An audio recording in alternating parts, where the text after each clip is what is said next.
ایک چھوٹے سے قصبے میں ایک سادہ مگر باوقار خاندان رہتا تھا۔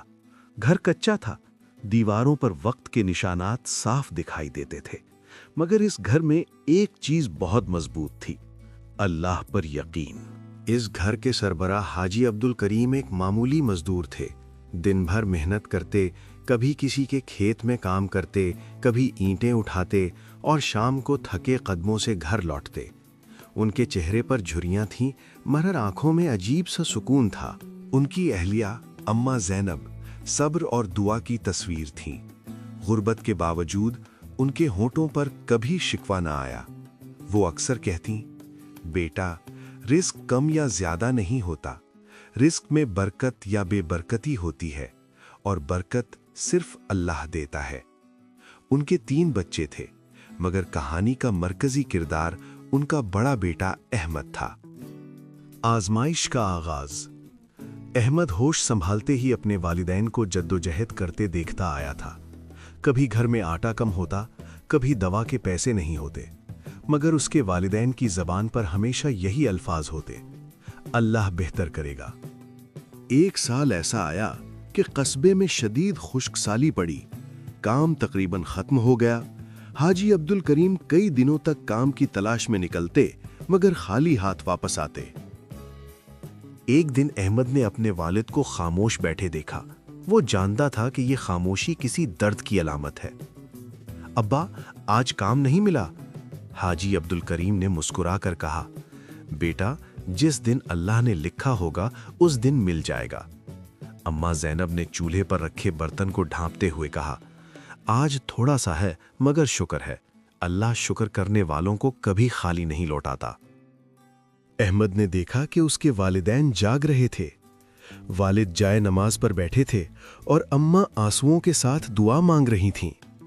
اے اللہ، ہم تیرے بندے ہیں، ہمیں لوگوں کے سامنے ہاتھ پھیلانے سے بچا لے اور ہمارے بچوں کو اپنے فضل سے نواز دے۔ یہ منظر احمد کے دل میں اتر گیا۔ اس رات اس نے پہلی بار سمجھا کہ اصل طاقت بازوؤں میں نہیں، سجدوں میں ہوتی ہے۔ احمد پڑھائی میں اچھا تھا، مگر فیس کے پیسے اکثر مسئلہ بن جاتے۔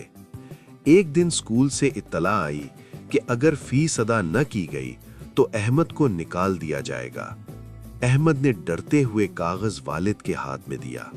حاجی عبدالکریم نے خاموشی سے کاغذ دیکھا، پھر کہا، بیٹا، فکر نہ کرو، تم پڑھو، باقی اللہ دیکھ لے گا۔ اسی شام انہوں نے اپنی واحد بکری بیچ دی، وہ بکری جو کئی سالوں سے ان کا سہارا تھی۔ اماں زینب کی آنکھوں میں آنسو تھے، مگر زبان پر شکر۔ یا اللہ، یہ تیرے نام پر قربانی ہے، ہمارے بیٹے کا مستقبل تیرے ہاتھ میں ہے۔ وقت گزرتا گیا، احمد نے محنت کی، دعاؤں کی چھاؤں میں تعلیم حاصل کی اور آخر کار شہر کی ایک اچھی یونیورسٹی میں داخلہ پا لیا۔ گھر کی حالت وہی تھی، مگر والدین کا یقین اور مضبوط ہو چکا تھا۔ ایک دن احمد نے کہا، ابا، اگر میں شہر چلا گیا تو آپ اکیلے ہو جائیں گے۔ حاجی عبدالکریم نے مسکرا کر جواب دیا، بیٹا، ہم اکیلے نہیں ہوں گے، ہمارا اللہ ہمارے ساتھ ہے۔ سالوں بعد احمد ایک کامیاب انسان بن چکا تھا۔ اچھی نوکری، عزت اور سکون، سب کچھ اللہ نے دیا تھا۔ وہ دن آیا جب احمد پہلی بار اپنے والدین کو شہر لے کر آیا۔ پرانے کپڑے، سادہ انداز، مگر چہروں پر نور تھا۔ احمد نے سب کے سامنے کہا، اگر آج میں کچھ ہوں تو صرف اپنے والدین کے اللہ پر یقین کی وجہ سے ہوں۔ لوگوں کی آنکھیں نم ہو گئیں۔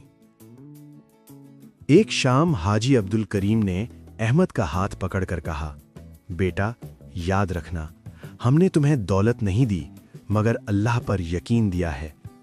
اگر یہ یقین سلامت رہے تو کبھی خالی ہاتھ نہیں رہو گے۔ اماں زینب نے آسمان کی طرف دیکھ کر کہا، یا اللہ، شکر ہے، تو نے ہمارے یقین کو ضائع نہیں کیا۔ یہ کہانی ہمیں سکھاتی ہے کہ والدین کا اللہ پر یقین اولاد کی تقدیر بدل دیتا ہے۔ صبر اور دعا کبھی ضائع نہیں جاتے۔ قربانی کا پھل وقت پر ضرور ملتا ہے، اور اللہ پر بھروسہ سب سے بڑی دولت ہے۔